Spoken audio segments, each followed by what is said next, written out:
ভর দুপুর বেলায় ভুতুরে জায়গায় আপনি একা একা কি করেন? ভূত ভূত আছে নাকি? ভগবান আছে?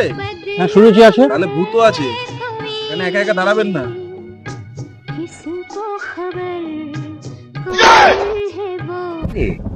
একা একা এই গাছতলায় দাঁড়িয়ে, ভুতুরে গাছতলায় দাঁড়িয়ে কি করছিস তুই এখানে? তোর কি মাথা ব্যথা খারাপ নাকি? আজকালকার দিনে ওসব আছে? আমি একা কোথায় তার মধ্যে? এই তো কাকা। কোথায়?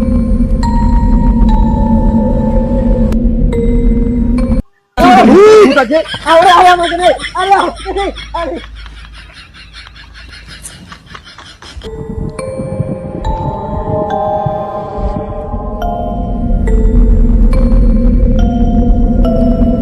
কোথায় গেল? কি করে?